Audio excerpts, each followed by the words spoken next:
Vamos lá, meus amigos do Brasil. Tudo bem com vocês? Professor Pedro Lenza falando com vocês.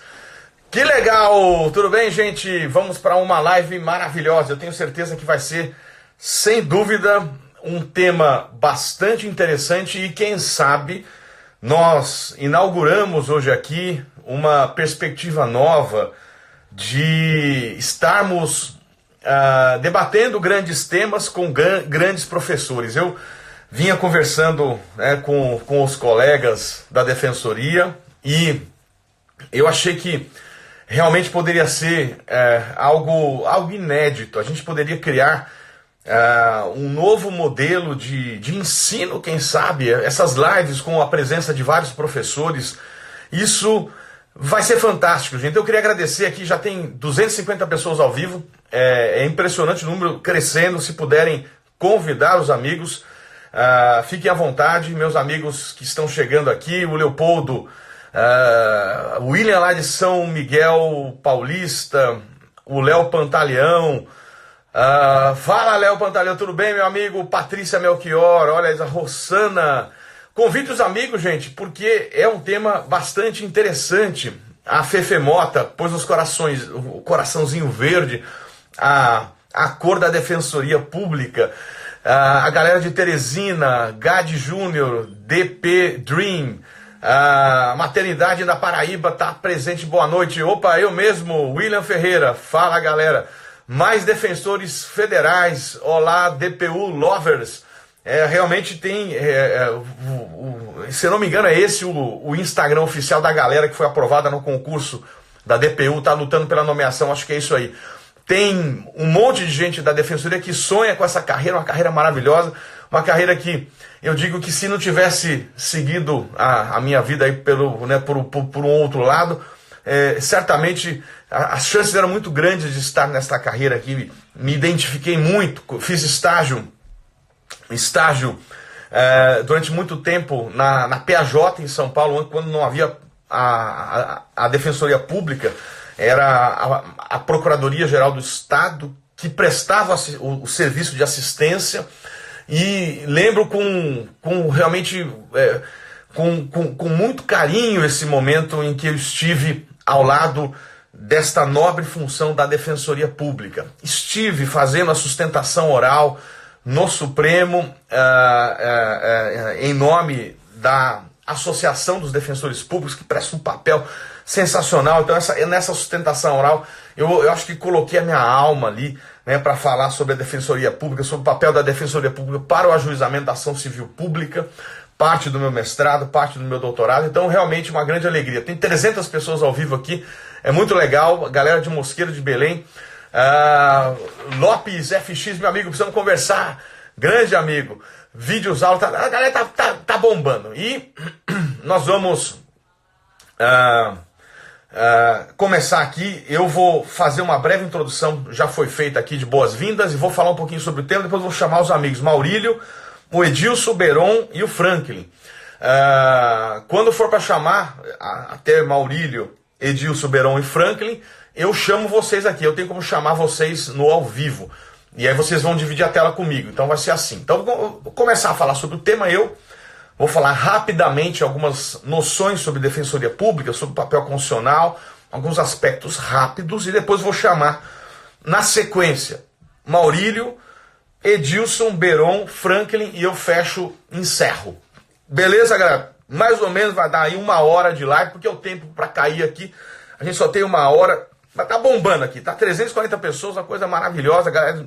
Bom, vamos lá, vamos falar rapidamente sobre o ponto aqui. Primeiro ponto que eu queria desenvolver com vocês é que, sem dúvida, a sociedade, o ser humano, ele é gregário por natureza. Isso não há a menor dúvida que o ser humano é gregário por natureza. Essa é uma expressão bastante interessante do professor Mancuso, que desenvolveu aspectos sobre o processo coletivo.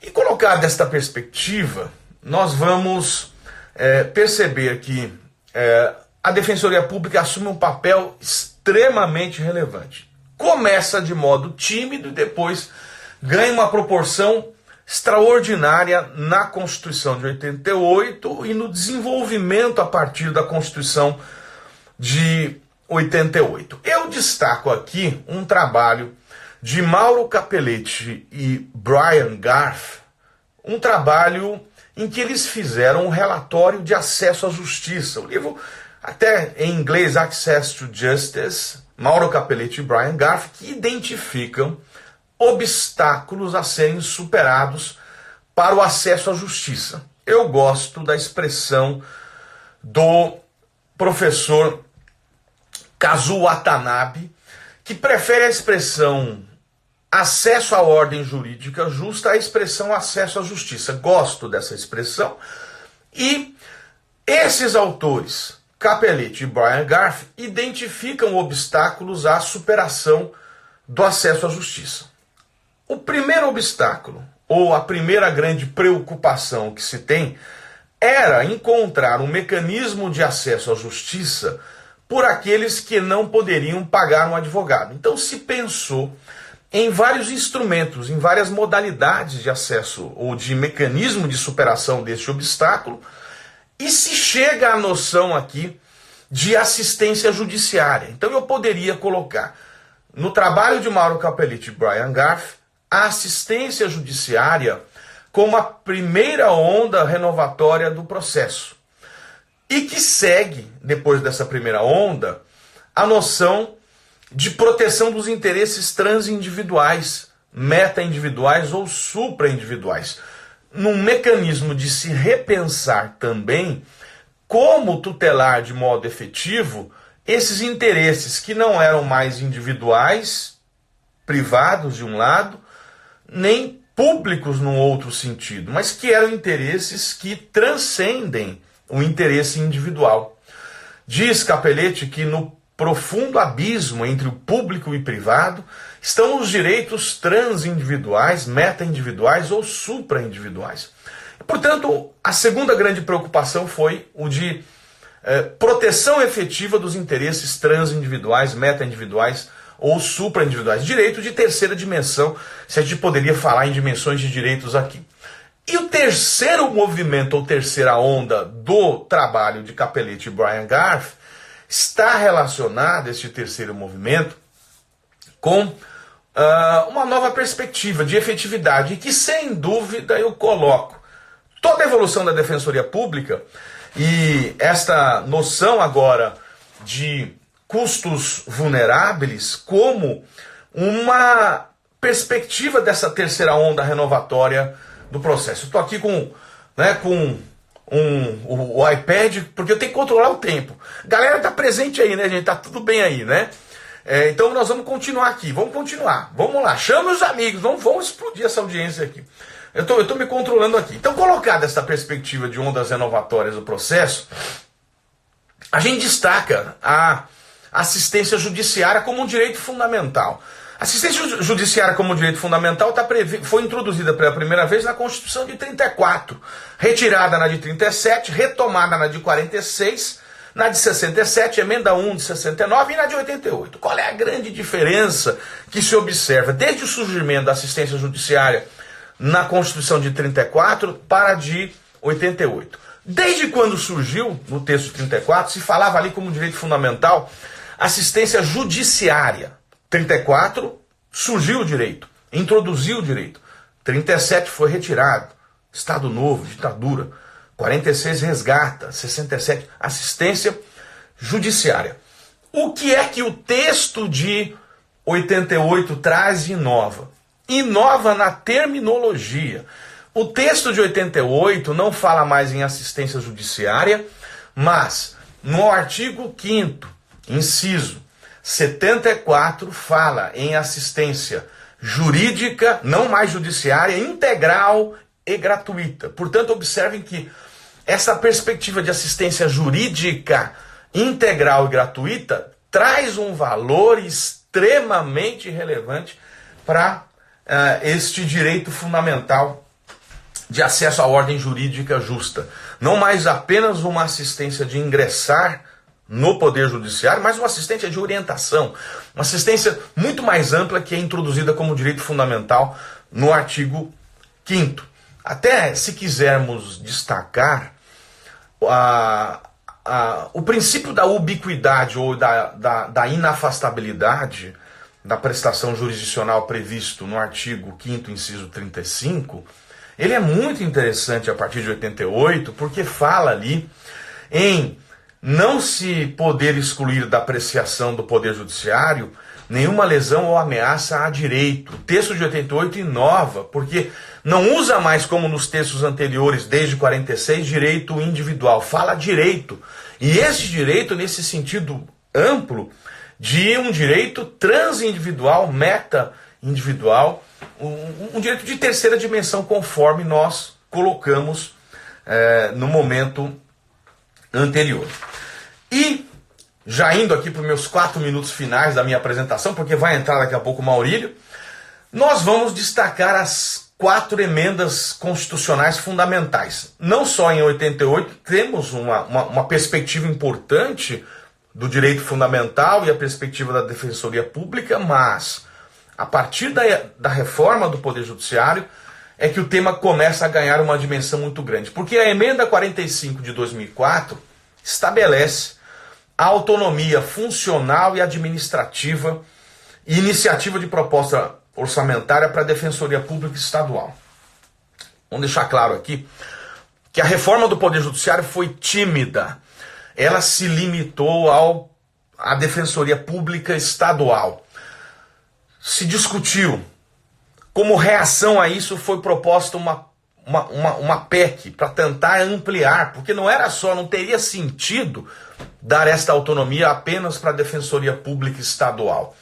Foi proposta uma DIA, até pelo atual hoje ministro Barroso, advogando à época, para tentar dar um sentido interpretativo para abarcar todas as defensorias públicas.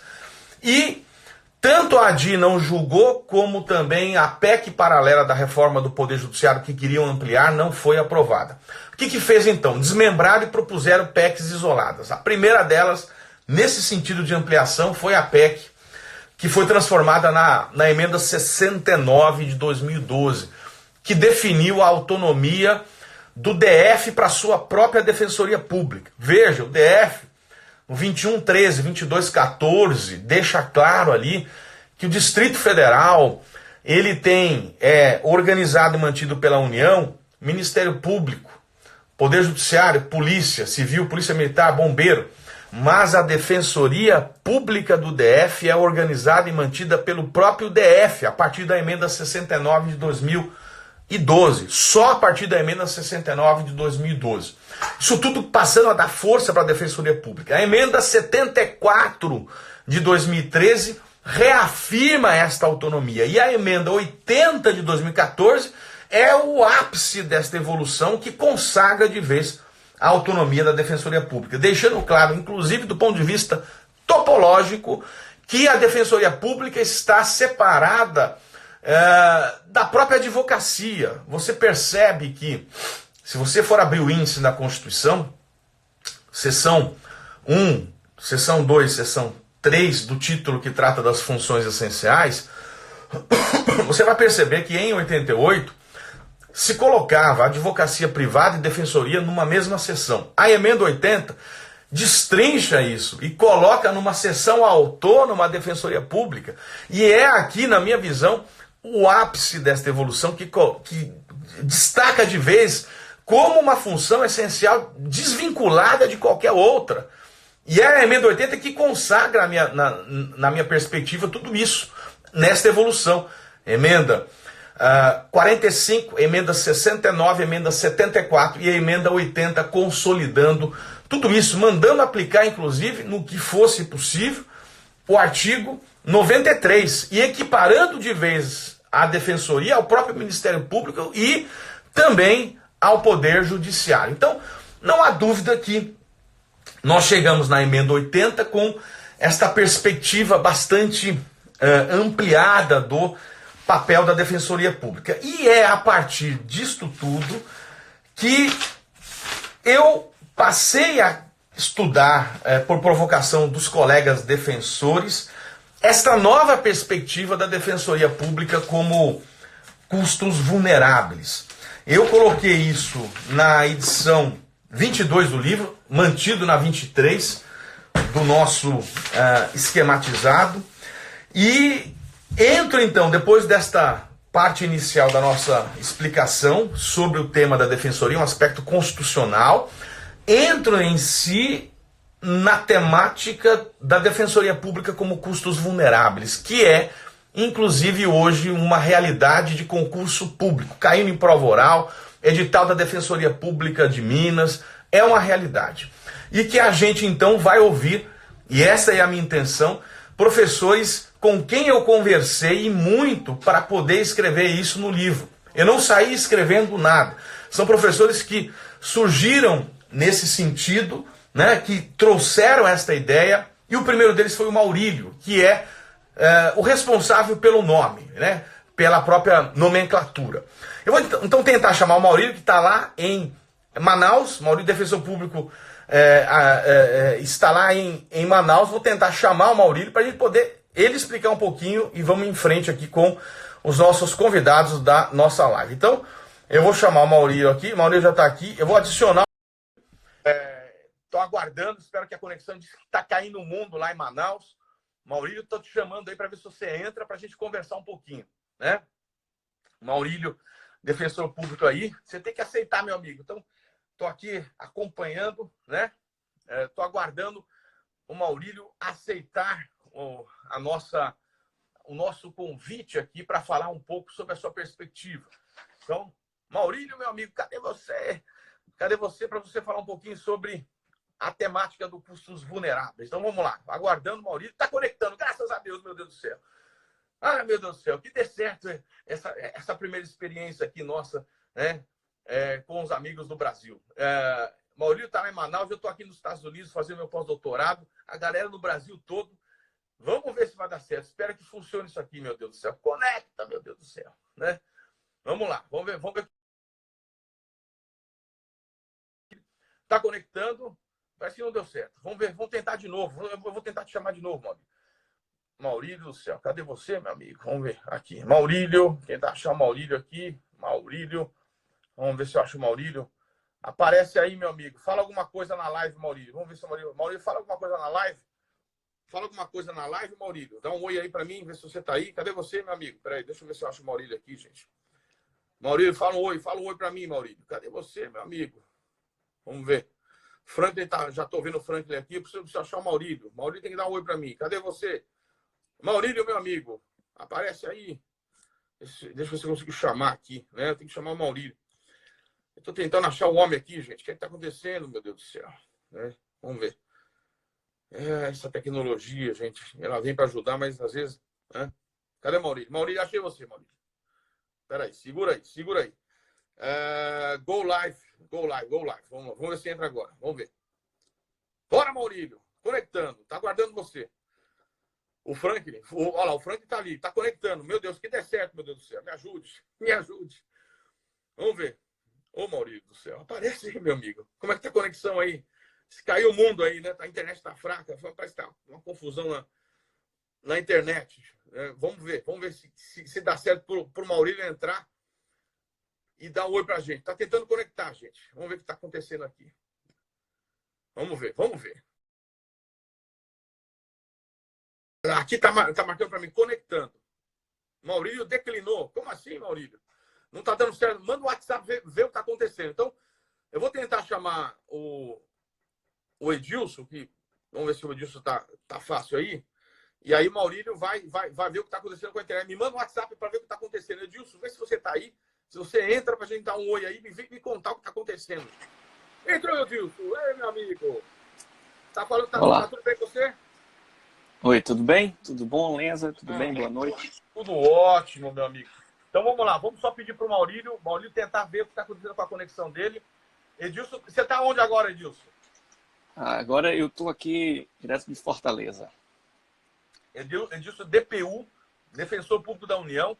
Eu queria que o Edilson trouxesse algum aspecto do ponto de vista teórico sobre custos vulneráveis. Queria agradecer a sua participação, Edilson, e trazer rapidamente alguma noção da sua experiência na DPU em relação a custos vulneráveis. Fala um pouquinho sobre o tema e me traz um pouco a sua experiência, Edilson. Edilson, lembrando, defensor público DPU, e já foi defensor público de qual estado mesmo, Edilson? Defensor público no estado do Maranhão. Tá, maravilha. Então, vamos lá, fala um pouquinho sobre o tema. Tá, então boa noite, Pedro, Maurílio, que não conseguiu ainda se conectar, Franklin, Beron, boa noite a todos que nos acompanham. O prestígio do professor Pedro Lenza é enorme, várias pessoas aqui me mandando mensagem, uma enxurrada de mensagem aqui no meu celular agora.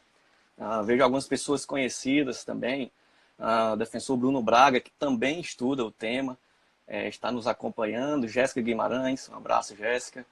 Mais defensores federais, perfil já citado pelo professor também, e que eu deixo aqui como uma dica, tem muita coisa legal lá no perfil deles, vale a pena acompanhar.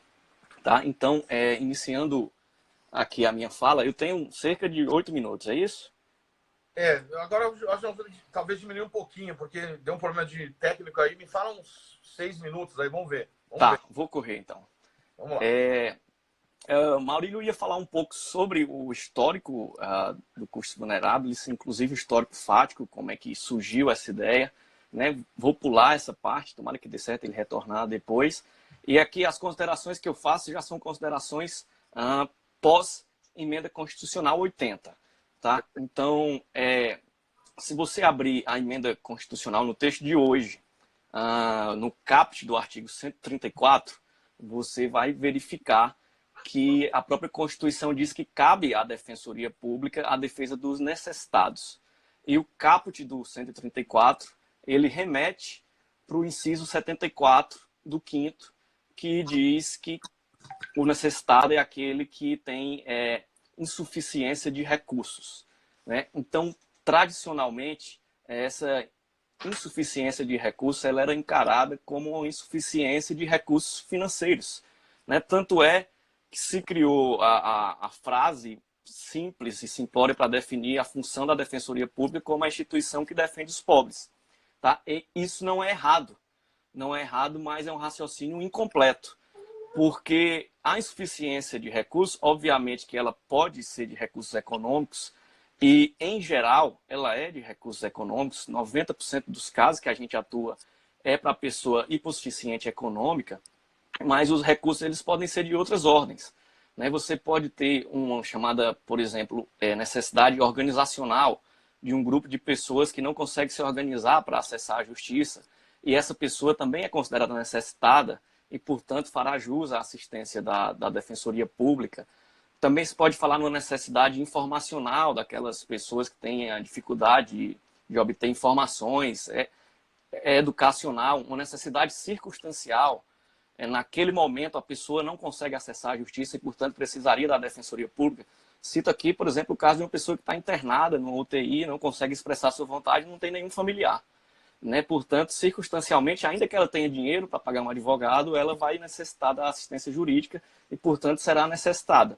Então, o que eu quero dizer é que a necessidade ela não é só econômica. Né? E a doutrina mais moderna vem evoluindo para dizer que a necessidade ela é identificada, ou seja, a necessidade para fins de assistência jurídica, quando se identifica algum tipo de vulnerabilidade que impeça ou dificulte o acesso à justiça. Tá? Então, tem se vinculado a atuação da Defensoria Pública à própria questão da vulnerabilidade. Por isso que se criou o termo, e aí o termo foi criado muito assertivamente pelo Maurílio, custos vulneráveis. Né? E a questão que se discute hoje é já além disso. Qual seria o fundamento normativo para a atuação da Defensoria Pública, para a intervenção processual da Defensoria Pública enquanto custos vulneráveis? O ordenamento ele traz alguns casos, né, expressamente previstos. Por exemplo, como amicus curiae. A Defensoria Pública pode atuar como amicus curiae.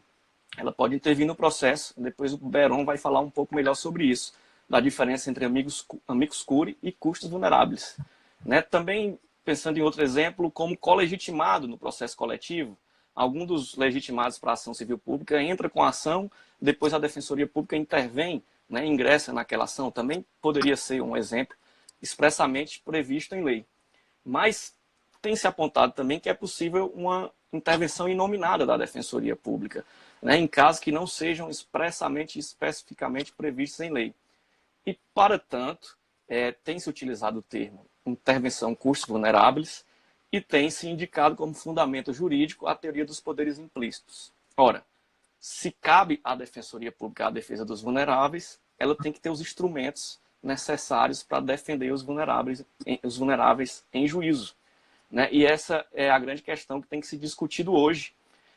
E eu quero ir um pouco mais além disso hoje aqui na nossa fala, porque nos estudos que eu tenho realizado junto com os colegas, a gente tem concluído que existe previsão legal específica, ou seja, nada obstante se possa considerar a teoria dos poderes implícitos, a gente encontra a previsão no ordenamento jurídico brasileiro, na própria lei, que autoriza essa intervenção custos vulneráveis da Defensoria Pública. Tá? O exemplo que tem se destacado mais é o do 554, parágrafo 1º do Código de Processo Civil, que passou a prever expressamente que o juiz deve intimar a Defensoria Pública no caso de uma reintegração de posse que envolva um grande número de pessoas que sejam hipossuficientes. Né? Eu deixo aqui até uma crítica já ao legislador que utilizou ainda a questão da hipossuficiência financeira no texto do 554, parágrafo 1º do CPC. Tá? E tem se apontado esse como um grande exemplo de reconhecimento expresso da intervenção custos vulneráveis no ordenamento jurídico brasileiro. Nada obstante isso, que veio com o CPC de 2015, né, a gente identifica também no CPC outra disposição que aí eu considero talvez a autorização genérica, que serve para qualquer caso, uma autorização inominada. O artigo 18 do CPC, ele trata da questão da legitimação extraordinária ou da substituição processual. E diz que ninguém vai poder pleitear direito alheio em nome próprio, salvo quando o próprio ordenamento jurídico autorizar.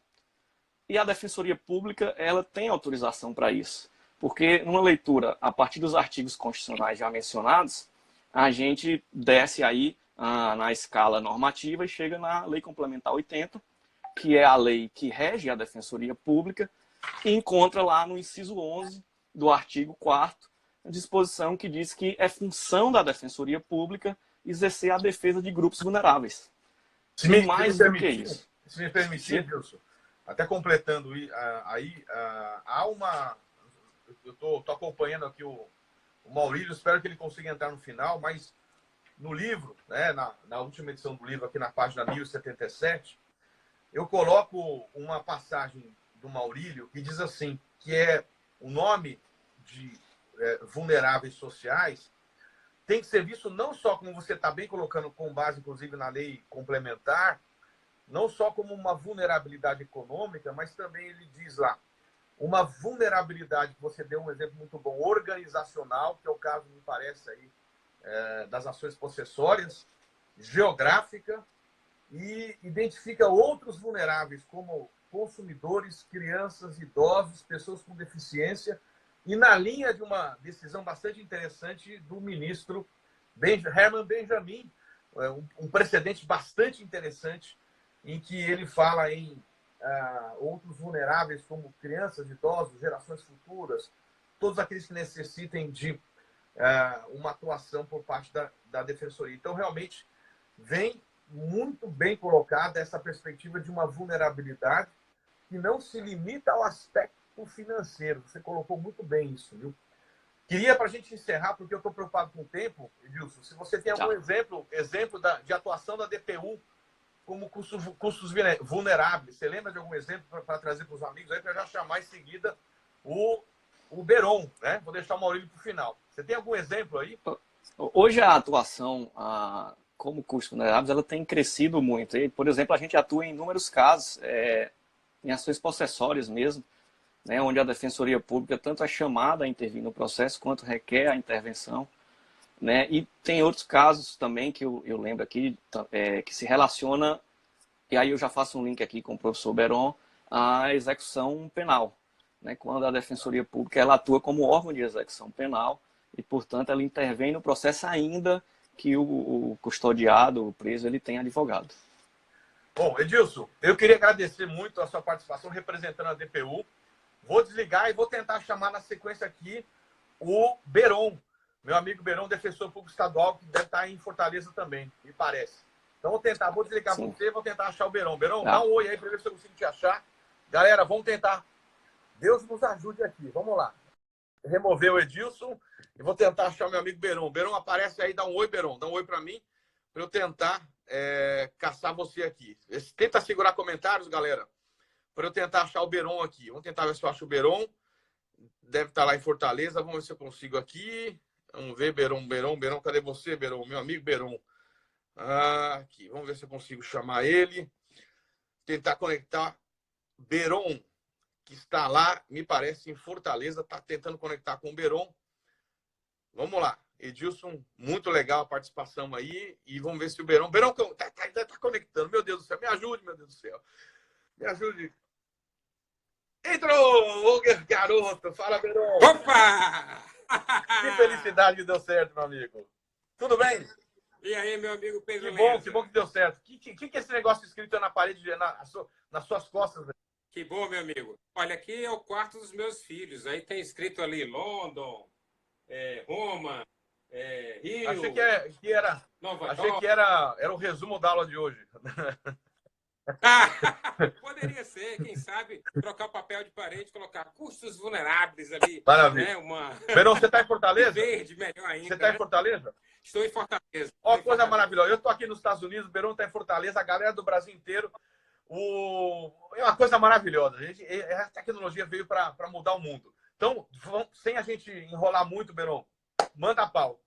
Fala o que você... A magia da tecnologia. Manda pau aí no Meu custos querido vulneráveis. amigo, Fala sobre o tema. Esse tema do custos vulneráveis é um tema muito caro. Logo que eu cheguei do mestrado em Portugal e do estágio doutoral da Alemanha, eu me deparei com esse tema, com o Maurílio desenvolvendo esse tema e achei um tema fenomenal. Comecei a atuar numa vara criminal, posteriormente no núcleo de assistência ao preso provisório, e lá surgia a oportunidade de juntar a teoria à prática. E tão logo comecei a atuar, nós verificamos a possibilidade de atuar em processos em que a parte estava representada por advogado privado, mas que havia uma necessidade de equilibrar aí a acusação, digamos então, assim. Peraí, deixa eu deixar claro. Então, a parte, olha que loucura isso, a parte já tinha constituído um advogado e mesmo já existia um advogado, a Defensoria Pública entrava naquela para discutir o direito que, na verdade, não era só da parte, mas talvez de uma grande coletividade. Talvez seria essa a ideia. Também. Porque, olha, veja, o preso, a pessoa presa, ela como diz o Canelucci, o mais pobre de todos os pobres. Porque ele tem uma vulnerabilidade gigantesca, tecnológica, geográfica. Mesmo tendo um defensor constituído, esse defensor tem uma série de dificuldades de acessar o preso e de o preso acessar o processo, por exemplo. O próprio defensor privado, ele tem dificuldades de obter determinadas informações junto aos serviços públicos, junto às unidades penitenciárias. Não tem, por exemplo, nós não temos, os advogados privados não têm os poderes que tem o órgão acusador. O órgão defensor privado não tem os poderes que tem o órgão acusador de requisição de informações, de produção de provas, de influir junto ao aparelhamento investigativo do Estado para que haja constituição de provas. E a nossa atuação na área penal, em complementaridade com a advocacia privada, inclusive tem 2 artigos escritos por mim lá no Conjur, em 2016, é inspirada num livro Direito e Razão do Ferraioli, onde ele diz muito bem em que deve existir um Ministério Público de Defesa que equilibre o Ministério Público de Acusação. Porque a produção da prova acusatória é de interesse público, mas a refutação da prova também é de interesse público. Então, é de interesse público que aquelas pessoas que tenham cometido crime sejam condenadas, mas é de interesse público também que aquelas que não tenham cometido crime ou que tenham cometido só em determinada escala tenham o seu direito à produção da prova e refutação da prova preservado e a sua decretação, o reconhecimento de inocência também. Só que para fazer esse equilíbrio é necessário que tenha um Ministério Público de Defesa, que ele muito bem fala no seu livro, que um grande exemplo desse Ministério Público de Defesa é a Defensoria Pública. A Defensoria Pública no Brasil. Permite, é um exemplo desse me Ministério permite, Público de Defesa. eu transcrevi aqui uma passagem sua dizendo o seguinte: propõe análise sob a perspectiva da paridade de armas entre as partes, reconhecendo, inclusive, uma possível vulnerabilidade jurídica. Diz o Beron: não admitir a atuação da Defensoria como custos vulneráveis seria, na visão dos autores, manter a lógica autoritária pró-acusação. Sensacional. Exatamente. Esse foi um artigo que eu escrevi junto com Alexandre Moraes da Rosa, Exatamente. em que nós verificamos o desequilíbrio que existe, por exemplo, no processo penal, em que a parte, por exemplo, quando recorre, ela tem o seu recurso contrarrazoado pelo Ministério Público, esse recurso sobe ao tribunal, o tribunal lá encaminha a apelação novamente para o Ministério Público, de segundo grau, que vai dar novamente um parecer. Então, temos duas vezes a participação do Ministério Público acusador e uma só vez o da defesa. Então, a nossa sugestão, a nossa proposta é que também a Defensoria Pública, e atuando como custos vulneráveis lá no Tribunal de Justiça, possa ofertar um parecer defensorial. Tem um caso simplesmente fantástico, aliás, dois, que ocorreu em São Paulo, em que um advogado dativo, na cidade de Orlândia, a 500 quilômetros da capital, impetrou, aliás, apresentou a apelação, só que ele não tinha condições de viajar até a capital para fazer a sustentação oral. E aí ele ingressou com um pedido, o requerimento junto ao Tribunal de Justiça e junto à Defensoria Pública, para que fosse realizada a sustentação oral, porque existia aí uma vulnerabilidade geográfica. O advogado dá condições de viajar até lá para isso. Isso aconteceu também aqui no Tribunal, num HC, que foi... Fizemos uma intervenção custos vulneráveis nesse HC, porque detínhamos informações por conta da nossa atuação enquanto núcleo dentro dos estabelecimentos privados, conforme diz a nossa Lei Complementar 80, que é uma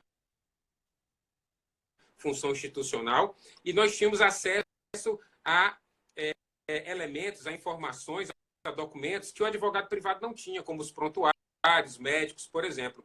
E com essa informação, nós secundamos a atuação do advogado privado. Veja, a atuação do defensor custos vulneráveis, nestes casos, não substitui e não dispensa a atuação do advogado privado. O advogado privado natural continua atuando como representante da parte. O defensor público vulnerável, ele apresenta a Defensoria Pública na atuação, na consecução da sua finalidade institucional de promoção dos direitos humanos e exercício da defesa de graus. Isso é o custos vulneráveis. Atuamos, Pedro, essa atuação no processo de insanidade mental, por exemplo, o advogado, apesar de ter solicitado a instauração do incidente, não tinha acesso aos prontuários médicos, e nós ofertando a documentação do prontuário médico. Relaxamento de prisão, revogação de preventiva, mas eu creio que a atuação, digamos assim, mais destacada da República como custos vulneráveis no processo penal foi quando o vulnerável 143641 no STF, instituição da prisão domiciliar de grávidas, todas as mulheres grávidas, da fixação de um precedente favorável aos outros vulneráveis. Por mais que naquele processo específico a parte esteja representada pelo advogado privado, a Defensoria Pública também tem interesse, não apenas pela vulnerabilidade individual daquela pessoa, eventualmente, mas pela fixação de um precedente importante para todos os outros vulneráveis. Acontece isso nesse HC, acontece isso, por exemplo, naquele recurso extraordinário que trata o recurso extraordinário 593818, que trata dos antecedentes, né, daquele período depurador depois da reincidência, ou seja, é um caso individual que foi objetificado com o reconhecimento da repercussão geral no STF, que a Defensoria Pública para atuar ali para a fixação de um precedente favorável para todos os vulneráveis. Eu vou tentar controlar o tempo aqui. Beron, mas fica na live, vamos ver o que vai acontecer. Vou tentar chamar, deixa eu ver se o Maurílio vai entrar agora ou para o final. Mas se me permitir, essa ideia de vocês estão me ouvindo, você está me ouvindo, né? Estou ouvindo. Eu só desabilitei os comentários porque o seu vídeo estava travando um pouco. Então, não sei se isso tem a ver. Eu estava ouvindo um pouco truncado. Mas me permita, dentro desse seu exemplo, essa participação da Defensoria com a preocupação de definição de uma boa tese de julgamento, isso é fundamental. E eu queria, nesse sentido, Beron, trazer um outro elemento que eu coloco aqui no livro também, que são dois dispositivos importantes. Um é o 947, parágrafo 1º do Código de Processo Civil, e o outro é o 977, inciso 2 do CPC 2015, que tratam da atuação da Defensoria Pública na instauração do incidente de assunção de competência e também no incidente de resolução de demandas repetitivas. Então, normativos importantes que permitiriam, então, né, ou que justificariam melhor essa atuação da Defensoria. Se puderem anotar, 947, parágrafo 1º e 977, inciso 3. E tem um importante trabalho do professor Cássio Scarpinella Bueno nesse sentido, né, de participação da Defensoria Pública como custos vulneráveis. Beron, a sua conexão caiu, acho que não estava muito boa mesmo. Eu vou tentar chamar o Franklin agora e vou deixar o Maurílio para o final. Vamos ver o que vai acontecer aqui. Então, vou habilitar de novo aqui os comentários. Vou tentar agora achar o Franklin. O áudio está cortando, gente. Vê se voltou o áudio agora. Como é que vocês estão aí? Vocês estão me ouvindo? Estão me ouvindo ou não? Galera está presente aí? Como é que está aí? Vamos ver. Vocês estão me ouvindo aqui? Manda um oi aí, galera. Deixa eu ver como é que está. Como é que está a conexão? Show. Daniel disse que tá show. Beron, Beron tá excelente. Beron, excelente. Run free. Tim, tá beleza? Vocês estão me ouvindo? Beleza? Então vamos lá, gente. Vou tentar agora, então, chamar professor Carlos Alberto, aí de Manaus. Grande Carlos Alberto, professor aí da Federal e que é autor da coleção esquematizada do Direito Financeiro. Muito obrigado pela presença, meu amigo. Tá ótimo. A Lara Tereza. Obrigado, Lara. Como é que estão as coisas aí? Tô devendo um livro para você, viu, Lara? Mas vamos lá, vamos continuar aqui. Vou tentar chamar agora o Franklin, né? Vamos achar o Franklin aqui. Vamos achar o Franklin. Franklin, cadê você, meu amigo? Franklin. Oh, meu Deus do céu. Cadê o Franklin? Franklin, me dá um oi aí, Franklin. Aqui. Peraí, eu já achei o Franklin aqui.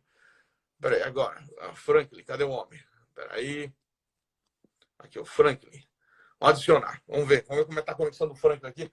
Esse problema da conexão mata a gente. É um desespero, gente, de estar funcionando o negócio aqui. Fala, Pedrão. Fala, Franklin. Todo mundo me ouve bem? Como é que estão as coisas aí? Certo. Então, beleza? Te agradeço o convite. Na verdade, agradeço a todos os amigos. Estou de férias ainda, mas consegui dar um jeitinho, porque defensoria que nem cachaça, a gente não consegue ficar longe. Como o tempo é curto, já vou correr direto aqui para o tema e abordar. Todo mundo me ouve bem? Tá tudo certinho, Pedro? Tá ouvindo legal? Eu vou. Tá fantástico, tá cortando um pouco a imagem, mas eu vou desabilitar aqui os comentários. Tá bom. Mas a imagem não importa, não. O importante é ouvir, entendeu? Eu não sou fotogênico assim, não. Bom, vamos lá. O que acontece? Esse tema da intervenção custos vulneráveis, o colega Beron já até adiantou que o Ferraioli, no livro dele, Direito e Razão, ele faz aquela menção à figura da magistratura de defesa. Na minha pesquisa da tese de doutorado, eu procurei ir mais além, porque eu falo sobre investigação defensiva, e um dos eixos da investigação defensiva que eu defendo é exatamente a possibilidade da Defensoria Pública dar suporte investigativo ao acusado que esteja patrocinado por um advogado. Então, o advogado poderia solicitar à Defensoria Pública a realização de determinadas diligências que ele não tivesse condição de realizar.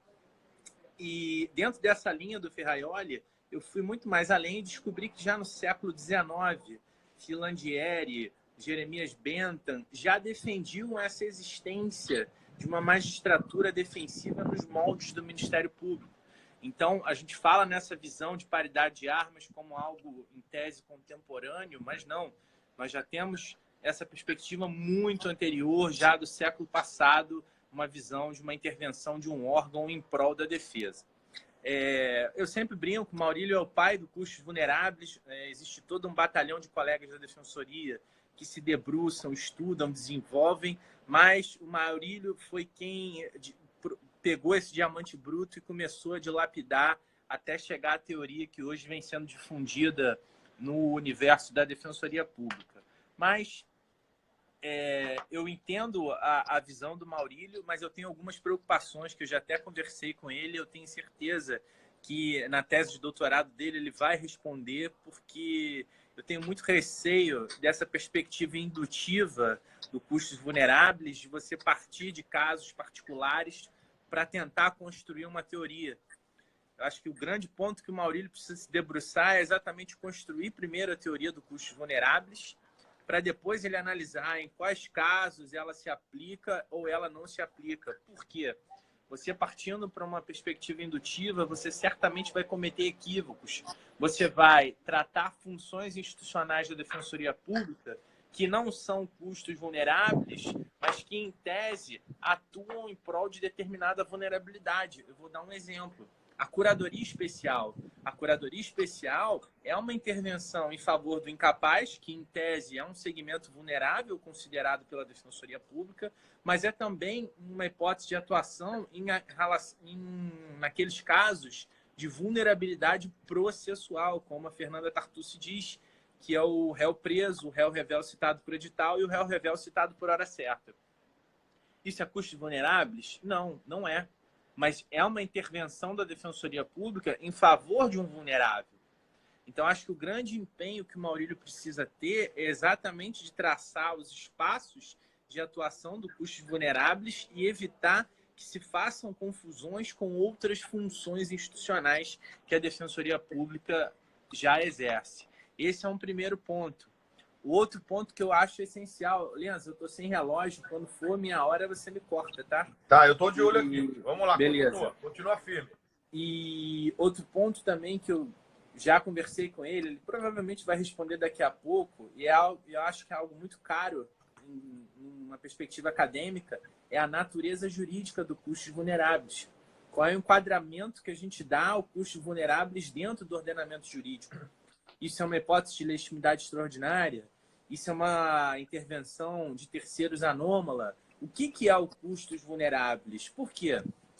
A gente está crescendo na jurisprudência os casos de atuação para o custos vulneráveis.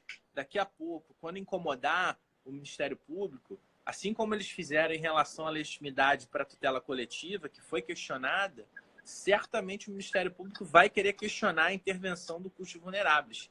E se você não tiver uma teoria muito bem embasada, deixando claro os limites, possivelmente a gente pode ter uma derrota e perder algo que tem um grande potencial. Porque eu tenho visto várias pessoas comentando paridade de armas é só no papel, de fato, mas são pequenos detalhes, são pequenos espaços que a defensoria e a advocacia vão ocupando que, de certo modo, procuram minorar essa inexistência, essa disparidade de armas que existe no ordenamento jurídico. Então, natureza jurídica é algo que é importante se trabalhar, que o Maurílio explique para nós qual é o enquadramento e, principalmente, qual é o papel do custos vulneráveis.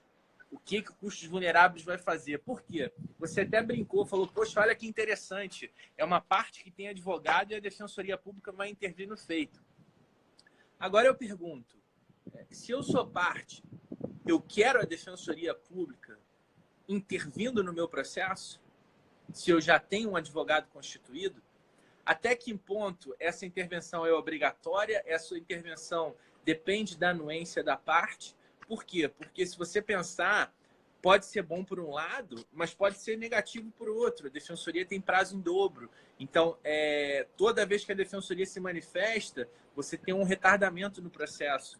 Então, alguns colegas até acham que a gente fala em paternalismo e tal. Na verdade, pelo contrário. A teoria do custos vulneráveis, ela ficando bem amarradinha, a gente evita um paternalismo estatal, uma intervenção desnecessária da Defensoria Pública dentro do processo. A Defensoria Pública se ocupando realmente naqueles espaços em que são necessários a intervenção institucional. Franklin, deixa eu ver. Eu tô preocupado, estamos chegando a 50 minutos aqui, a live cai em 1 hora. Eu vou tentar acessar o Maurílio. Foi interessante. Vai lá. As provocações. Eu queria deixar publicamente o meu agradecimento a você. No meio das suas férias, peço desculpas para sua família e sua esposa, que deve estar brava comigo. E o Franklin está viajando, está em férias, mas resolveu parar para conversar com a gente. E queria deixar publicamente parabenizar o seu livro sobre os princípios institucionais da Defensoria Pública, que eu digo que é a Bíblia da Defensoria Pública. Esse livro todo mundo tem que ler, porque é extraordinário, meu amigo. Então, parabéns pelo trabalho. Você tem a Bíblia de Constitucional, o meu livro é só minutos de sabedoria da... que é isso? O seu trabalho quem presta a Defensoria Pública é obrigatório ler o seu livro. Meu amigo, obrigado por tudo. Vamos tentar chamar o Maurílio agora para responder as provocações. Valeu. E aí, vamos lá. Tamo juntos. Obrigado. Vamos fechar Até mais. Obrigado. O Franklin aqui. Agora eu vou tentar achar o Maurílio. Maurílio do céu. Alô, produção. Cadê a conexão aqui? Então agora eu vou chamar o Maurílio. Vamos chamar os comentários de novo. A galera tá aqui. Vou tentar achar o Maurílio aqui. Maurílio, dá um oi pra gente aí. Deixa eu ver se eu acho o Maurílio. Cadê? Me dá um oi aí, Maurílio, nos comentários. Deixa o Maurílio falar oi aí. Maurílio, aparece aí, meu amigo. Cadê você? Dá um oi para mim, Maurílio. Fala oi aí nos comentários. Eu tento te achar aqui. Cadê você, meu amigo? Cadê você? Vamos tentar conectar o Maurílio, que está lá em Manaus. Vamos ver se eu consigo conectar aqui. Me dá um oi, meu amigo. Me dá um oi. Maurílio, cadê você, Maurílio? Por favor, me ajude. Cadê meu amigo Beron? Cadê? Aparece, Maurílio. Fala oi. Meu oi não vai. O oi do Maurílio, ele tá mandando. Eu tô no WhatsApp com ele aqui. Diz que o oi dele entra e sai. Então, Maurílio, aqui, chegou o homem aqui, chegou aqui. Vamos chamar o Maurílio, vamos lá. Cadê? Maurílio, eu vou tentar te chamar, meu amigo. Não, eu preciso chamar o Maurílio, gente, cadê aqui? Fala oi de novo. Vamos ver se eu consigo achar o Maurílio aqui, gente. Vou tentar achar aqui, eu tenho como pesquisar. Vamos lá. Maurílio, vamos ver, cadê? Como é que é o Maurílio? Oh, meu Deus do céu, Jesus do céu, me ajude, Maurílio. O pai do curso não tá. Vamos ver se eu consigo achar um homem aqui. Peraí. Vamos ver, gente. Eu duro aqui. Meu Deus do céu. Vamos ver se eu não achar o Maurílio, vamos tentar aqui. Vamos ver se eu acho o Maurílio. Maurílio, me fala de novo. Vamos ver, Maurílio. Pior que não tô conseguindo entrar com o Maurílio, gente. Meu Deus do céu, gente. Que coisa. Vamos ver se dá aqui mais uma tentativa aqui, gente. Pior que não tá dando certo. Eu vou tentar uma última vez aqui, Maurílio. Me dá um oi de novo, Maurílio. Tem 300 pessoas ao vivo aí. Se for o caso, a gente... Vamos ver aqui, né?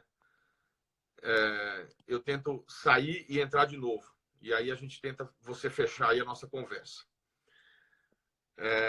Peraí. Cadê Maurílio? Realmente... Me dá um oi de novo, Maurílio. Tenta me dar um oi de novo.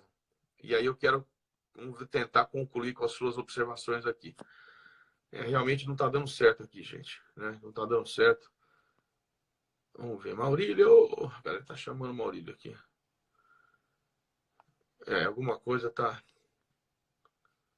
Vamos ver. Eu vou tentar a última vez, gente, porque nós estamos com o tempo já explodindo aqui.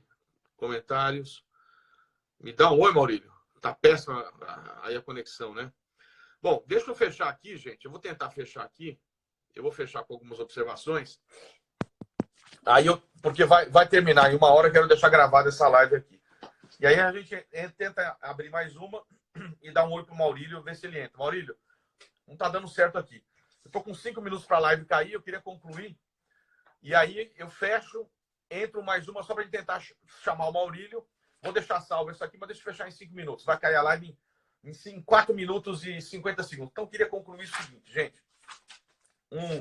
Nessa conversa que tive com o próprio Maurílio, quando fui escrever sobre custos vulneráveis, ele trouxe uma questão histórica bastante interessante envolvendo o Rio de Janeiro. Porque a gente sabe que a Defensoria Pública do Rio de Janeiro tem uma tradição histórica, não há como se questionar toda a evolução que ela teve.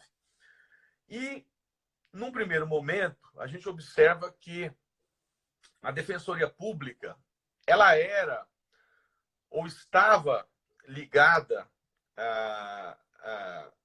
ao próprio Ministério Público. Era uma fase dentro de uma mesma carreira para se chegar ao momento de acusação. Então, você entrava como defensor e aí você evoluía na carreira para chegar a acusador.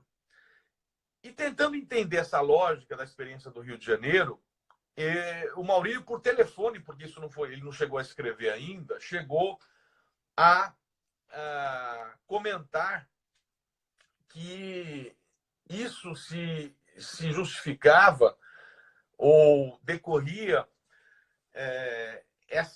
esse surgimento histórico, isso veio tentar justificar hoje o motivo de aproximação entre a Defensoria e o Ministério Público. Você percebe isso de maneira nítida, tanto nas reformas constitucionais como nas reformas legais. Talvez esse momento histórico possa justificar hoje essa aproximação que é uma realidade entre órgão de acusação e órgão de defesa. E, com isso, eu queria destacar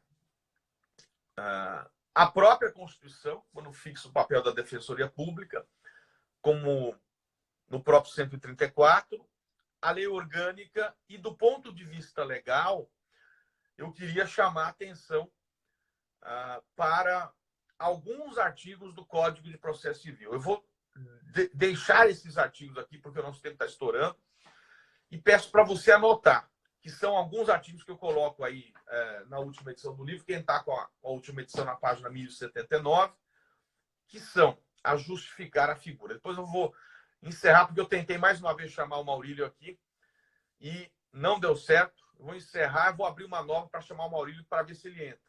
Tem 2 minutos para estourar e eu quero deixar gravado isso aqui.